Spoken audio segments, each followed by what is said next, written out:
صحبت اللہ والوں کی، صحبت اللہ والوں کی، اللہ سے ملوا جاتی ہے صحبت اللہ والوں کی، اپنا رنگ دکھا جاتی ہے صحبت اللہ۔ الحمد لله نحمده ونستعينه ونستغفره ونؤمن به ونتوكل عليه ونعوذ بالله من شرور أنفسنا ومن سيئات أعمالنا، من يهده الله فلا مضل له ومن يضلله فلا هادي له، ونشهد أن لا إله إلا الله وحده لا شريك له، ونشهد أن سيدنا ومولانا محمدا عبده ورسوله، وصلى الله عليه وعلى آله وأصحابه وبارك وسلم تسليما كثيرا كثيرا. اما بعد، باب علامة المنافق. وبه قال حدثنا سليمان ابو الربيع قال حدثنا اسماعيل بن جعفر قال حدثنا نافع بن مالك بن ابي عامر ابو سهيل عن ابيه عن ابي هريرة رضي الله عنه ان النبي صلى الله عليه وسلم قال: آية المنافق ثلاث: اذا حدث كذب واذا وعد اخلف واذا اؤتمن خان. وبه قال حدثنا قبيصة بن عقبة قال حدثنا سفيان عن الأعمش عن عبد الله بن مرة عن مسروق عن عبد الله بن عمرو أن النبي صلى الله عليه وسلم قال: أربع من كن فيه كان منافقا خالصا، ومن كانت فيه خصلة منهن كانت فيه خصلة من النفاق حتى يدعها: اذا اؤتمن خان، واذا حدث كذب، واذا عاهد غدر، واذا خاصم فجر.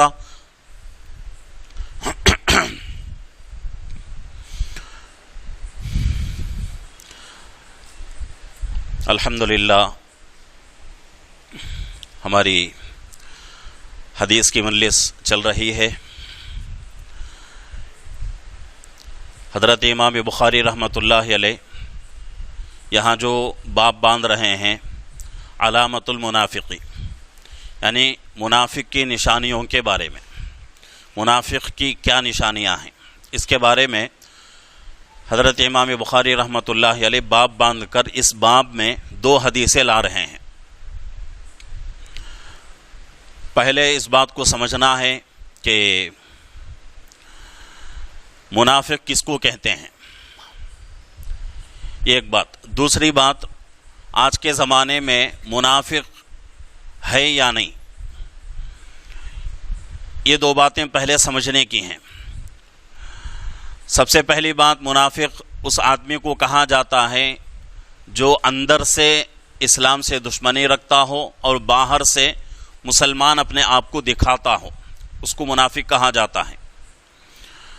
اور رہی بات آج کے زمانے میں منافق ہے یا نہیں ہے، تو اس کے بارے میں محدثین فرماتے ہیں کہ اللہ کے نبی پاک صلی اللہ علیہ وسلم کے زمانے مبارکہ میں تین جماعتیں تھیں، تین فرقے تھے.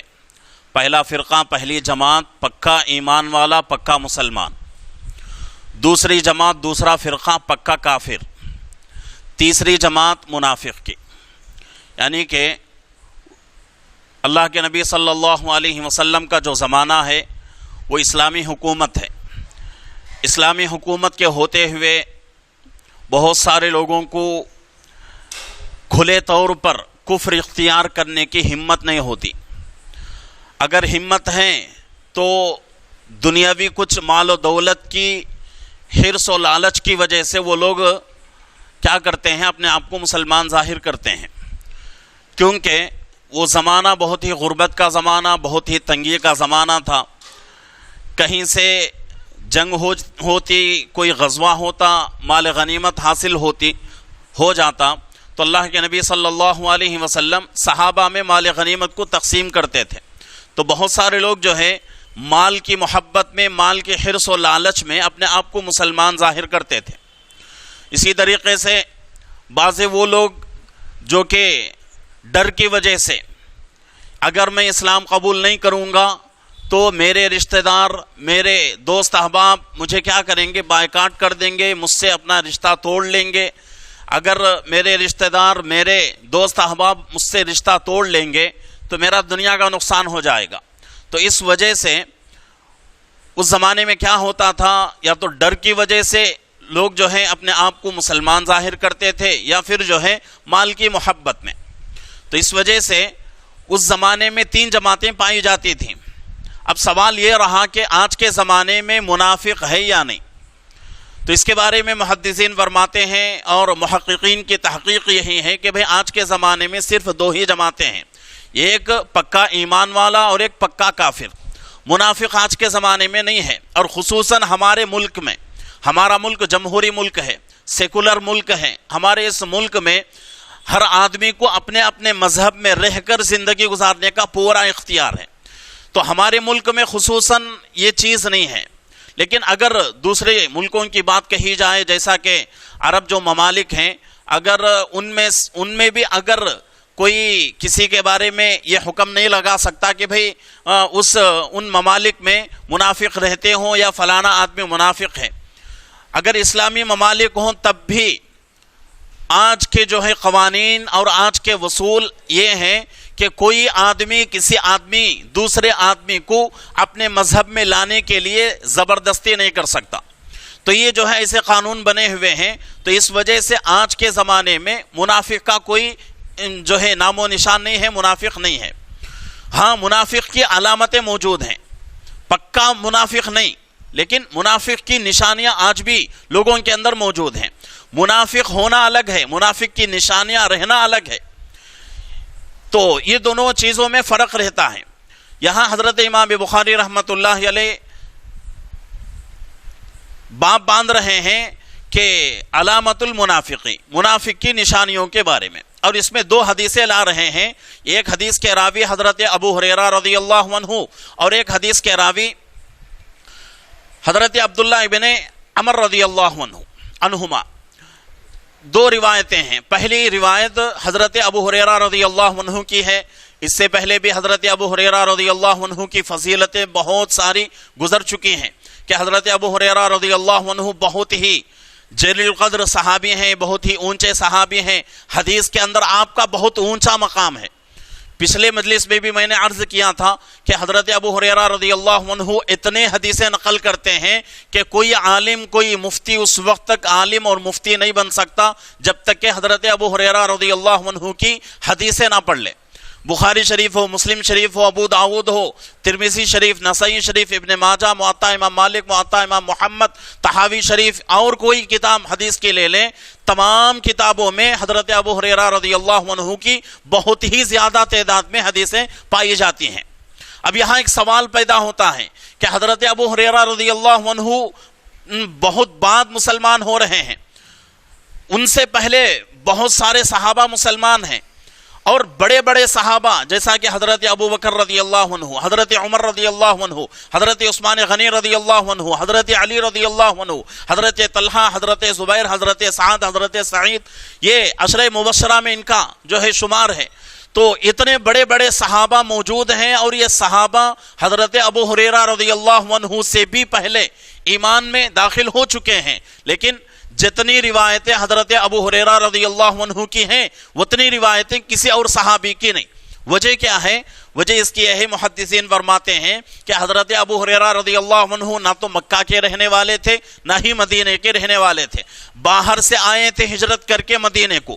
مدینے میں آنے کے بعد اسلام قبول کیا، آپ کا کچھ بھی کام نہیں تھا، آپ کا کوئی گھر نہیں، کوئی در نہیں، بس اللہ کے نبی صلی اللہ علیہ وسلم کے خدمت اقدس میں پڑے رہتے تھے، اور جب بھی حدیث اللہ کے نبی صلی اللہ علیہ وسلم نقل کرتے فوراً اس کو جو ہے یاد کر لیتے تھے۔ آپ کا کوئی اور کام ہے ہی نہیں، کوئی جو ہے صدقے کا کوئی مال آ جاتا، اللہ کے نبی صلی اللہ علیہ وسلم جو صفہ کے اصحاب صفہ جو حضرات صحابہ ہیں، صفہ ایک چبوترا ہے، اس میں جو ہے حضرات صحابہ بیٹھ کر قرآن اور حدیث سیکھتے تھے، قرآن اور حدیث کے ذریعے سے مسائل جو ہے نکالتے تھے، جو مسائل نکلتے تھے ان مسائل کو اپنے اندر بٹھا لیتے تھے، اپنے اندر جو ہے محفوظ کر لیتے تھے۔ تو یہی کام کچھ صحابہ کا تھا، ان میں سے بڑے صحابی حضرت ابو ہریرہ رضی اللہ عنہ، آپ کا کوئی بھی کام نہیں، دنیا کا کوئی کام نہیں، کوئی گھر نہیں، کوئی رشتہ دار آپ کا نہیں، آپ اکیلے تھے، اور اللہ کے نبی صلی اللہ علیہ وسلم کے دربار پہ رہتے تھے. جب بھی اللہ کے نبی صلی اللہ علیہ وسلم کو یہ بات کہتے تو فوراً حضرت ابو ہریرہ رضی اللہ عنہ اس حدیث کو جو ہے حفظ کر لیتے تھے، اس کو محفوظ کر لیتے تھے. تو اس وجہ سے حضرات صحابہ میں جو بڑے بڑے صحابہ ہیں ان میں حضرت ابو ہریرہ رضی اللہ عنہ کی حدیثیں بہت زیادہ ہیں.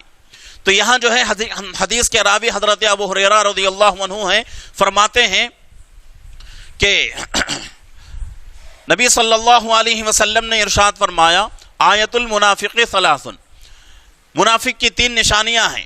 اذا حدث کذب، جب وہ بولے تو جھوٹ بولے.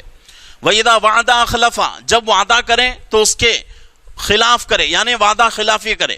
واذا اؤتمن خان، جب اس کے پاس کوئی چیز امانت کے طور پہ رکھی جائے تو اس میں خیانت کرے. 3 چیزیں، اذا حدث کذب واذا وعد اخلف واذا اؤتمن خان، کہ جب وہ بولتا ہے تو جھوٹ ہی بولتا ہے. اگر اس کے پاس اس سے کوئی معاہدہ ہو جائے، کوئی جو ہے وعدہ کر لے تو وہ آدمی جو ہے اس وعدے کو پورا کرنے کی کوشش نہیں کرتا بلکہ وعدہ خلاف ہی کرتا ہے. اگر کوئی چیز اس کے پاس امانت کے طور پہ رکھی جائے تو اس میں ضرور وہ آدمی کیا کرے گا؟ خیانت کرے گا.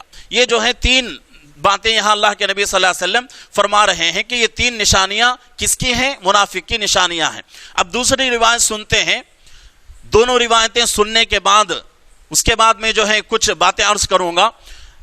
دوسری روایت کے راوی حضرت عبداللہ ابن عمر رضی اللہ عنہما ہیں، فرماتے ہیں کہ نبی صلی اللہ علیہ وسلم نے ارشاد فرمایا اربع من کن فیہ کان منافقا خالصا، کسی کے اندر 4 چیزیں پائی جائیں تو وہ خالص منافق ہے.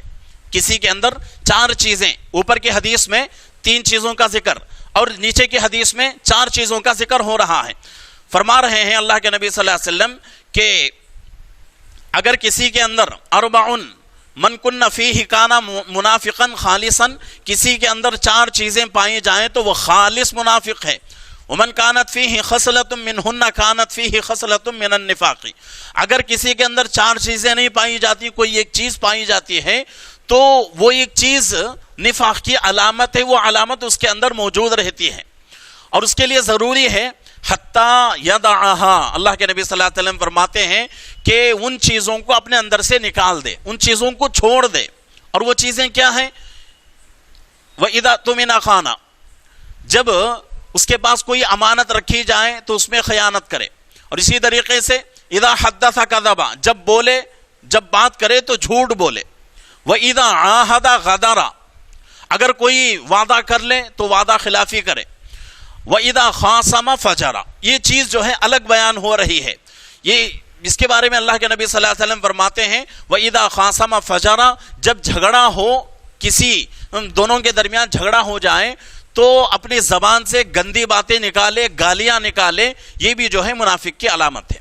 اب اوپر کے حدیث میں 3 چیزیں، نیچے کی حدیث میں 4 چیزیں، دونوں میں تعارض بظاہر نظر آ رہا ہے کہ بھئی ایک حدیث میں 3 باتیں، ایک حدیث میں 4 باتیں کیسے ہو سکتی ہیں؟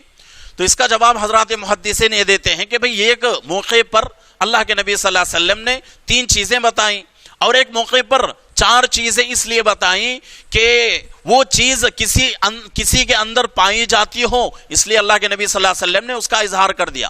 وجہ اس کی یہ ہے کہ اللہ کے نبی صلی اللہ علیہ وسلم کے اوپر اللہ رب العزت جو ہے صحابہ کے حالات کو کھول دیتے تھے. کون سا صحابی، اس کے اخلاق کیسے، اس کی عادتیں کیسی اور اس کی عبادتیں کیسی، یہ چیزیں جو ہے اللہ کے نبی صلی اللہ علیہ وسلم کے اوپر اللہ رب العزت کھول دیتے تھے. اسی لیے حضرت حذیفہ رضی اللہ عنہ کے بارے میں آتا ہے کہ حضرت حذیفہ رضی اللہ عنہ اللہ کے نبی صلی اللہ علیہ وسلم کے بہت ہی قریبی صحابی اور بہت ہی رازدار صحابی. رازداری کا لقب اللہ کے نبی صلی اللہ علیہ وسلم نے حضرت حذیفۃ الیمان رضی اللہ عنہ کو عطا فرمایا. حضرت ابوبکر رضی اللہ عنہ بڑے صحابی، اور نبیوں کے بعد اگر کسی کا مقام و مرتبہ ہے تو حضرت ابوبکر رضی اللہ عنہ کا، ان کے بعد حضرت عمر رضی اللہ عنہ، ان کے بعد حضرت عثمان غنی، ان کے بعد حضرت علی.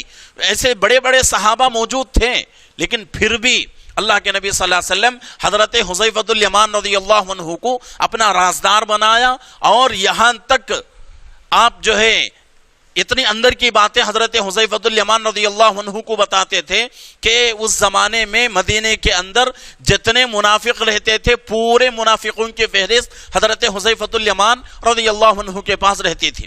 اور اس سے بھی بڑھ کر محدثین فرماتے ہیں کتابوں کے اندر لکھا ہوا ہے کہ اللہ کے نبی صلی اللہ علیہ وسلم دنیا سے پردہ فرما چکے. حضرت ابو بکر رضی اللہ عنہ خلیفہ بنے. آپ کی مدت بہت مختصر تھی، 2.5 سال کی. اس میں بہت فتنے وجود میں آ چکے تھے. حضرت ابو بکر رضی اللہ عنہ ان فتنوں کے مد مقابل کھڑے ہو کر لڑنے میں ان کی پوری 2.5 سال کی مدت گزر گئی.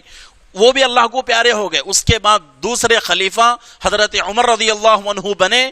تو حضرت عمر رضی اللہ عنہ کے خلافت کے زمانے میں جب بھی کوئی جنازہ آتا تو حضرت عمر رضی اللہ عنہ اس میں شریک ہو کر سب سے پہلے یہ دیکھتے کہ اس جنازے میں حضرت حذیفہ رضی اللہ عنہ موجود ہیں یا نہیں. اگر حضرت حذیفہ رضی اللہ عنہ موجود ہوتے تو حضرت عمر رضی اللہ عنہ پہچان لیتے کہ یہ پکا مسلمان ہے. اس کے بعد حضرت عمر رضی اللہ عنہ بھی اس جنازے میں شریک ہوتے.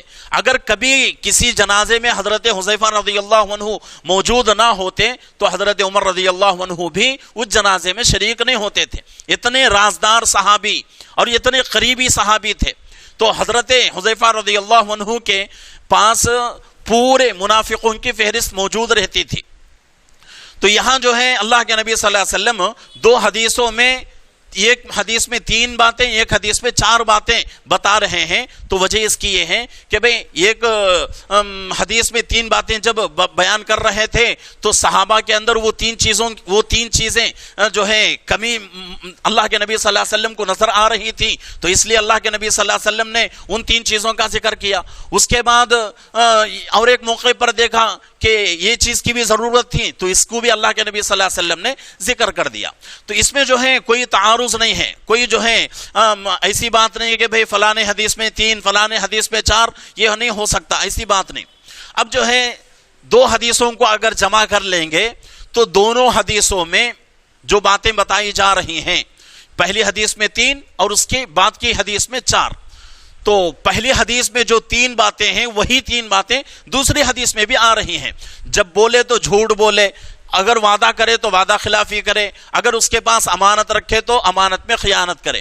یہی 3 باتیں نیچے کی حدیث میں بھی ہیں. لیکن نیچے کی حدیث میں ایک اور بات اللہ کے نبی صلی اللہ علیہ وسلم زیادہ کر رہے ہیں، وہ یہ ہے کہ جب آدمی کسی سے جھگڑا کرے، جھگڑا کا موقع آ جائے تو آدمی لا محالہ اگر بالکل جو ہے کوئی جو ہے اس کا اعتبار اس کے پاس نہیں رہتا، کوئی جو ہے خیال نہیں رہتا کہ بھئی فلانا آدمی سے میرا جھگڑا ہو رہا ہے، وہ آدمی کیا کرتا ہے کہ اپنی زبان سے جو ہے گندی باتیں شروع کر لیتا ہے، گالیاں شروع کر لیتا ہے. جیسا کہ آج کل بہت سارے لوگوں کو دیکھا جاتا ہے چھوٹی چھوٹی باتوں کے اوپر اپنی زبان سے گالیاں نکال لیتے ہیں اور یہ گالیاں اس آدمی کے نیکیوں کو برباد کر دیتی ہیں.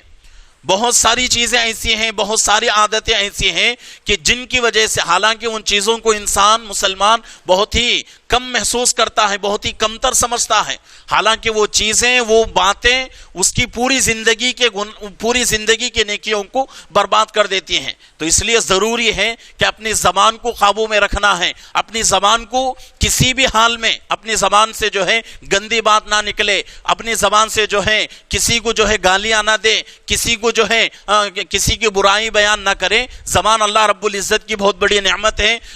پیچھے گزشتہ جمعہ نے اس سے پہلے جمعہ کے اندر اللہ کی نعمتوں کے بارے میں بات آئی تھی کہ اللہ نے جو نعمت جس کے لیے عطا فرمائی ہے اس نعمت کو اسی چیز میں لگانا یہ اللہ کی شکر گزاری ہے.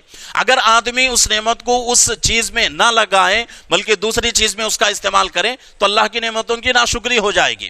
مثال کے اعتبار سے زبان ہے، زبان اللہ نے کیوں دیا؟ اس زبان سے اللہ کی تعریف بیان کی جائے، اللہ کا کلام پڑھا جائے، اللہ کے نبی صلی اللہ علیہ وسلم کی تعریف کی جائے. اس وجہ سے اللہ رب العزت نے زبان عطا فرمائی. اب اس زبان سے آدمی جو ہے جھوٹ بول رہا ہے، غیبت کر رہا ہے، کسی کی برائی بیان کر رہا ہے، کسی کے اوپر تہمت لگا رہا ہے، گالیاں دے رہا ہے، تو مطلب یہ ہے کہ اللہ کی ایک بہت بڑی نعمت کی ناشکری آدمی کر رہا ہے. تو یہاں جو ہے 4 چیزیں ہو گئیں. پہلی حدیث میں 3، دوسری حدیث میں 4، اور دونوں حدیثوں کو جمع کریں گے تو پہلی حدیث کی 3 چیزیں دوسری حدیث میں بھی آ گئیں، مکمل 4 چیزیں ہو گئیں. اب یہاں ایک سوال پیدا ہوتا ہے. سوال کیا ہے کہ بھئی 4 چیزوں کا ذکر حدیث کے اندر ہو رہا ہے. اب یہ 4 چیزوں میں کوئی ایک چیز کسی کے اندر پائی جائے تو کیا وہ منافق ہو جائے گا؟ تو اس کے بارے میں کہا جاتا ہے کہ بھئی منافق تو نہیں ہو سکتا. ابھی میں نے کہا کہ ہمارے اس زمانے میں منافق کا کوئی جو ہے نام و نشان نہیں ہے. منافق پایا نہیں جاتا آج کے اس زمانے میں. آج کے اس زمانے میں صرف مسلمان ہے یا پھر کافر، منافق نہیں ہے. اگر کسی کے اندر یہ چیز پائی جائے، حدیث میں موجود ہے، ابھی ہمارے سامنے حدیث گزری ہے کہ اگر ان علامتوں میں سے کوئی ایک علامت پائی جائے تو مطلب یہ ہے کہ وہ آدمی منافق نہیں ہے. منافق کی ایک علامت اس کے اندر موجود ہے، اس کے لیے ضروری ہے کہ اس چیز کو ختم کر دے، اس چیز کو اپنی زندگی سے نکال دے. اب دوسری بات یہاں بتایا جا رہا ہے کہ بھئی جھوٹ بولنا اور وعدہ خلافی کرنا، امانت میں خیانت کرنا، یہ جو ہے منافق کی علامتیں ہیں. اور اسی طریقے سے گالیاں دینا، یہ جو ہے منافق کی علامتیں ہیں. اب یہاں ایک اشکال پیدا ہوتا ہے کہ بھئی ایک آدمی ایسا ہے، کبھی جو ہے گالیاں نہیں دیتا، کبھی جو ہے کسی جھوٹ نہیں بولتا اور وعدہ خلافی نہیں کرتا، کسی کی امانت میں خیانت نہیں کرتا، اچھا آدمی ہے، سچا آدمی ہے، امانت دار آدمی ہے. لیکن کبھی کبھی حالات ایسے ہو جاتے ہیں، ایسے بن جاتے ہیں زندگی میں کہ انسان مجبوراً ان گناہوں کی طرف چل جاتا ہے. کبھی کبھی جو ہے حالات ایسے ہو جاتے ہیں زندگی میں. انسان کی زندگی جو ہے ایک طرح کی نہیں ہے، اونچ نیچ انسان کی زندگی میں بہت رہتا ہے. اس اونچ نیچ کی وجہ سے انسان جو ہے گناہ کر لیتا ہے. تو کبھی کبھی اگر ہو جائے تو کیا وہ بھی نفاق کی علامتیں ہیں؟ تو اس کے بارے میں جواب یہ دیا جا رہا ہے، محدثین فرماتے ہیں کہ بھئی کبھی کبھی یہ گناہ اگر ہو جائے تو اس کو منافق کی علامتیں نہیں کہتے، بس گناہ ہو چکا اس سے. منافق کی علامتیں انسان کے اندر کب پائی جاتی ہیں؟ جبکہ انسان اپنا مشغلہ بنا لے جھوٹ بولنا. جب بولے، ابھی حدیث میں آیا اذا حدث کذب، جب بولے تو جھوٹ بولے، یعنی بات کریں، زبان کھولے تو اس کی عادت ہی بنی ہوئی ہے کہ جھوٹ بولتا ہی رہتا ہے، جھوٹ بولتا ہی رہتا ہے. آج کل بھی بہت سارے مسلمان ایسے ہیں، جب بولتے ہیں، زبان کھولتے ہیں تو جھوٹ جھوٹ جھوٹ. اور جھوٹ کی وجہ سے یہاں تک کتابوں کے اندر لکھا ہوا ہے کہ اگر آدمی ایک مرتبہ جھوٹ بولتا ہے تو اس جھوٹ کی بدبو کی وجہ سے فرشتے کئی ہزاروں کلومیٹر دور بھاگ جاتے ہیں، ایک مرتبہ جھوٹ بولنے کی وجہ سے. اگر کوئی آدمی جو ہے مستقل اس کا مشغلہ ہی بن گیا ہے جھوٹ بولنا، تو اب اس کے رحمت کے فرشتے کہاں سے اس کے زندگی میں آئیں گے، کہاں سے جو ہے اس کے قریب ہوں گے؟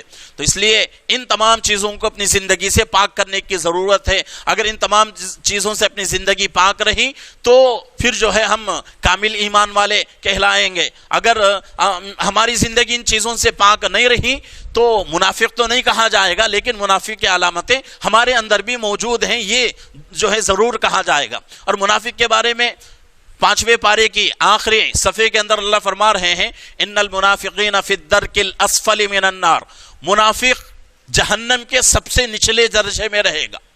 سب سے نچلے درجے میں، جہنم کے 7 طبقات ہیں، 7 طبقات میں سے سب سے نیچے کا جو حصہ ہے اس حصے میں اللہ رب العزت منافق کو ڈالیں گے.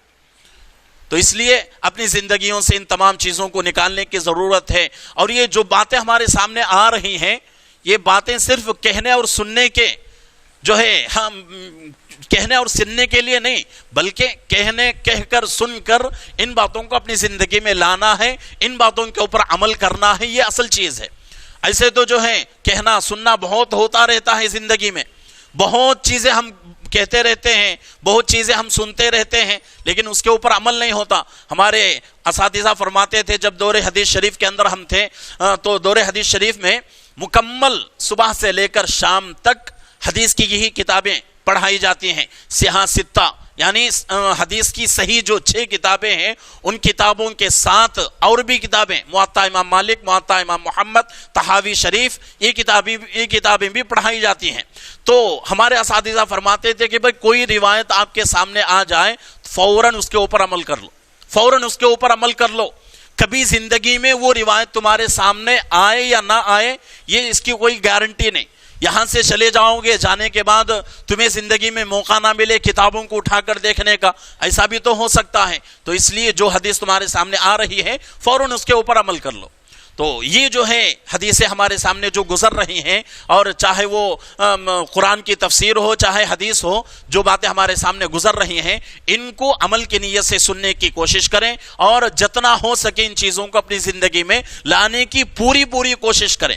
اگر ایک مرتبہ بھی کم سے کم عمل کر لیے تو حدیث کا حق ادا ہو جائے گا، سننے کا حق، حدیث کا جو حق ہے وہ تو ادا نہیں ہو سکتا، سننے کا حق ادا ہو جائے گا۔ اگر تفسیر کے اندر کوئی بات گزر رہی ہے، پوری زندگی عمل نہیں کر سکتے، کم سے کم ایک مرتبہ فوراً اس چیز کے اوپر عمل کر لیں تو سننے کا حق ادا ہو جائے گا۔ تو مطلب میرے کہنے کا یہ نہیں کہ بھئی عمل نہ کرو چھوڑ دو، نہیں، بلکہ فوراً اس چیز کے اوپر کم سے کم ایک مرتبہ عمل ہو جائے تو اس کا انشاءاللہ اس کی وجہ سے اللہ رب العزت آگے زندگی میں توفیق دیتے رہیں گے، اور آگے جو ہے اعمال کی اور ان گناہوں سے بچنے کی اللہ توفیق دیتے رہیں گے۔ اور خصوصاً گناہوں میں دو چیزیں، ایک آنکھ کا گناہ اور ایک زبان کا گناہ، ان دو گناہوں کی وجہ سے انسان کی پوری زندگی کے اعمال ختم ہو جائیں گے، پوری زندگی کے اعمال۔ انسان آنکھ سے گناہ کرتا ہے اور زبان سے جو گناہ کرتا ہے، یہ دو گناہ جو ہے بہت بڑے ہیں، بہت ہی بڑے ہیں، ان گناہوں سے بچنے کی ضرورت ہے۔ یہ پہلے گناہ کی شروعات آنکھ سے، اس کے بعد زبان سے، اس کے بعد جو ہے باقی بدن کے اعضاء سے گناہوں کا وجود ہوتا ہے، گناہ شروع ہوتے ہیں۔ تو اس لیے ضروری ہے اپنے نگاہوں کو بچائیں اور اپنی زبان کو بھی اپنے قابو میں رکھیں۔ دور حدیث شریف کے اندر ہم موجود تھے، تو درمیان سال میں ایک خواب میں نے دیکھا۔ بخاری شریف کے اندر ایک حدیث ہے، وہ حدیث جو ہے روزوں کے تعلق سے ہے۔ وہ حدیث کا مضمون یہ ہے کہ روزہ میرے لیے ہے اور میں ہی اس کا بدلہ دوں گا۔ فضائل اعمال کے اندر بھی حضرت شیخ زکریا صاحب رحمۃ اللہ علیہ نے اس حدیث کو لکھا ہے فضائل رمضان میں۔ تو وہ حدیث جو ہے بار بار کوئی خواب میں جو ہے سنا رہا ہے، کوئی خواب میں جو ہے بتا رہا ہے۔ کئی دن گزر گئے اور لگاتار یہ چیز ہو رہی تھی، اور میں بڑا پریشان تھا کہ بھئی یہ حدیث کیوں، مقصد کیا ہے۔ تو تقریباً 15 دن یا 20 دن گزر گئے، ہر دن جو ہے کوئی سنانے والا وہ حدیث سنا رہا تھا۔ تو میں جو ہے بڑے حضرت کے پاس گیا، جا کر حضرت سے کہا کہ حضرت تقریباً جو ہے 10-15 دن گزر چکے ہیں، بہت پریشان ہوں، جب بھی سوتا ہوں رات میں تو یہ حدیث کوئی جو ہے مجھے سنا رہا ہے خواب کے اندر، مجھے سمجھ میں نہیں آ رہا ہے کیا کروں، اس کا کیا مطلب کیا ہے، اس کی تعبیر میں آپ سے لینا چاہتا ہوں۔ تو حضرت نے کہا کہ بھئی آپ جو ہے دور حدیث شریف کے اندر ہو، اور اس بات کا خاص خیال رکھنے کی ضرورت ہے کہ آپ حدیث پڑھ رہے ہو تو حدیث پڑھنے کے زمانے میں یا پھر جو ہے حدیث پڑھانے کے زمانے میں محدث کے لیے بھی اور حدیث پڑھنے والے کے لیے بھی ضروری ہے کہ کوئی بیکار کی بات اپنی زبان سے نہ نکالے، کوئی بیکار کی بات اپنی زبان سے نہ نکالے۔ اسی طرف اللہ رب العزت آپ کو اشارہ کر رہے ہیں کہ بیکار کی باتوں کو چھوڑو اور بیکار کی باتوں کو چھوڑ کر حدیث کی طرف آؤ۔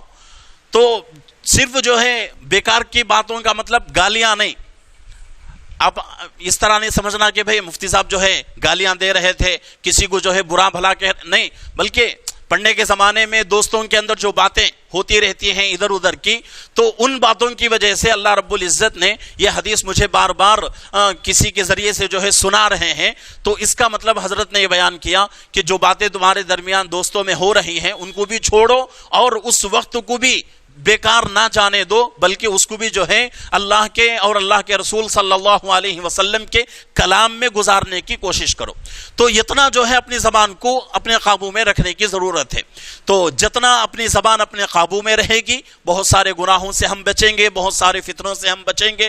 آج جو جھگڑے ہو رہے ہیں، چاہے وہ گھر کے جھگڑے ہوں باہر کے جھگڑے ہوں، پورا جو ہے بنیاد کس کے اوپر ہے؟ زبان کے اوپر، کہ زبان قابو میں نہیں رہتی تو جھگڑے ہو جاتے ہیں۔ گھر کے اندر میاں بیوی ہیں، اگر شوہر سے کوئی غلطی ہو جائے تو بیوی جو ہے اس کے اوپر کھینچ تان کرتی رہتی ہے، بیوی سے کوئی جو ہے چھوٹی موٹی غلطی ہو جائے شوہر اس کو جو ہے کھینچ تان کرتا رہتا ہے، تو اس کی وجہ سے جو ہے جھگڑے بڑھ جاتے ہیں۔ تو یہ دو چیزیں، یعنی ایک اپنے نظروں کو، اپنے جو ہے آنکھوں کو گناہوں سے بچانا، اور دوسرے اپنی زبان کو گناہوں سے بچانا، یہ دو چیزیں جو ہے اگر ہم گناہوں سے بچائیں گے تو انشاءاللہ ایمان کی جو لذت ہے اللہ رب العزت وہ ہمیں نصیب کریں گے۔ حدیث پاک میں بات آتی ہے، اللہ کے نبی صلی اللہ علیہ وسلم فرماتے ہیں کہ اگر کوئی آدمی دو چیزوں کے بارے میں مجھ سے ضمانت لے تو میں اس کے لیے جنت کی بشارت دیتا ہوں، جنت کی ضمانت لیتا ہوں۔ ضمانت کس کو کہتے ہیں؟ ذمہ داری۔ میں اس کے لیے جنت کی ذمہ داری لے لیتا ہوں کہ اللہ رب العزت کے پاس اس کے بارے میں سفارش کرا کر اس کو جنت میں لے کے جاؤں گا۔ وہ دو چیزیں کون سی ہیں؟ ایک زبان اور ایک دو رانوں کے درمیان میں رہنے والی چیز، شرمگاہ۔ یہ دو چیزوں کی حفاظت کرو، اللہ کے نبی صلی اللہ علیہ وسلم نے ارشاد فرمایا۔ تو اس لیے اپنی نگاہوں کی بھی حفاظت کرنا ہے، اپنی زبان کی بھی حفاظت کرنا ہے، اور گناہ ہوتا ہے انہی دو چیزوں کی وجہ سے، گناہ کا وجود انہی دو چیزوں کی وجہ سے۔ مثال کے اعتبار سے بازار میں ہم چلتے رہتے ہیں، کسی کے اوپر نگاہ پڑ گئی، اتفاقی نگاہ معاف ہے۔ لوگ کہتے ہیں کہ بھئی پہلی نگاہ معاف ہے، پہلی نگاہ معاف نہیں، اتفاقی نگاہ میں پہلی نگاہ میں بہت فرق ہے۔ یعنی آدمی چل رہا ہے، اتفاق سے کسی کے اوپر نگاہ پڑ گئی، نامحرم عورت کے اوپر، اتفاق سے آدمی جو ہے جان کر اس کے اوپر نظر نہیں کر رہا ہے، بلکہ اتفاق سے نظر پڑ گئی، فوراً جو ہے اپنی نظر کو ہٹا لیا۔ اور پہلی نظر کس کو کہتے ہیں؟ جان کر پورا اوپر سے نیچے تک نظارہ کرنا، اس کو جو ہے پہلی نظر کہا جاتا ہے۔ اللہ کے نبی صلی اللہ علیہ وسلم نے حضرت علی رضی اللہ عنہ سے فرمایا کہ اے علی، ایک نگاہ پڑھنے کے بعد دوسری نگاہ کی طرف نہ چلو، ایک نگاہ پڑھنے کے بعد دوسری نگاہ کی طرف نہ چلو، اگر دوسری نگاہ کی طرف چلو گے تو ایمان کی لذت ختم ہو جائے گی۔ تو یہ دو چیزوں کے گناہوں کی وجہ سے ہمارے نمازوں کے اندر خشوع نہیں، نمازوں کے اندر جان نہیں، اگر ہم عبادتیں کر رہے ہیں تو بھی وہ عبادتیں جو ہے مکمل نہیں ہو رہی ہیں۔ تو اس لیے ضروری ہے ان دو چیزوں کو اپنے جو ہے بچانے کی ضرورت ہے۔ گناہوں سے اپنی زبان کو بھی اپنے قابو میں رکھیں اور اپنی نگاہوں کو بھی اپنے قابو میں رکھیں گے تو انشاءاللہ اللہ رب العزت جو ہے ایمان کی لذت عطا کریں گے۔ تو وقت جو ہے بہت زیادہ ہو چکا ہے، 10 منٹ زیادہ ہو چکا ہے، اور وہ 10 منٹ زیادہ میں نے اس لیے لیا، وہاں جو ہے خدمت پہ دیر ہو رہی ہے، ان لوگوں نے اشارہ کیا ہے 5-10 منٹ زیادہ لو، تو اس لیے میں نے جو ہے 5-10 منٹ زیادہ لیا ہے۔ اللہ رب العزت سے دعا ہے کہ اللہ رب العزت ہم تمام کو جو باتیں گزر رہی ہیں ان باتوں پر عمل کی توفیق عطا فرمائے۔